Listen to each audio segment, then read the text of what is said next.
The people investigators say are driving gun violence and drug crime across the Carolinas are now facing charges. And tonight, federal officials are revealing the results of a 3-month crime crackdown that led to hundreds of arrests and the seizure of drugs and illegal firearms. WCNC Charlotte's Bria Smith spoke with federal investigators today and joins us live now from Uptown. Bria, what'd you learn?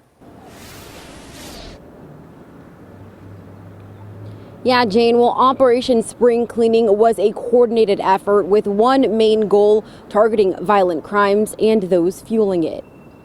Our goal here was, before those summer months come, when kids get out of school, our young people get recruited to a life of crime. Before that comes, we want to get the worst of the worst off the streets. Spring cleaning.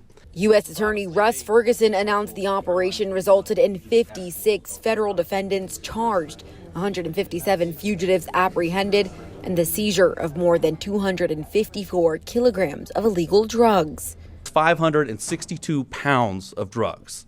So think about that for a minute, 562 pounds. Among that haul was more than 22 kilograms of fentanyl, enough to potentially produce millions of lethal doses. Investigators also recovered 110 illegal firearms during the 3-month enforcement surge. But with an operation this large, law enforcement says it takes great calculation and intentionality to make an effective and safe seizure. They have to make sure that school kids going to school or catching a bus or the innocent people don't get caught up in crossfire or some other evil act that these people are accused of doing and cost lives. And one of the biggest cases emerged in North Charlotte. Last week, federal agents arrested 10 people at the Garden Inn and Suites on Reagan Drive. Prosecutors allege the hotel had become a hub for drug dealing and illegal gun sales, with some of the suspects now facing federal fentanyl trafficking and firearm charges.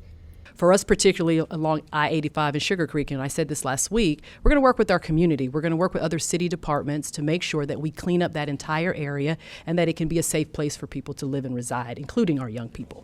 Ferguson says the goal was to get ahead of summer crime trends and send a message that criminals can't avoid prosecution by crossing county or state lines. We relied on a number of agencies here, local agencies, state agencies, federal agencies, South Carolina, North Carolina, across counties, to clean our streets for the summer months that are to come.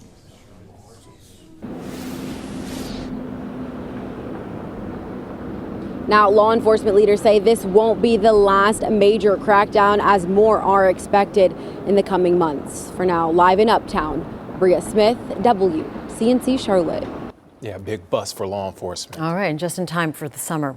Thanks, Bria.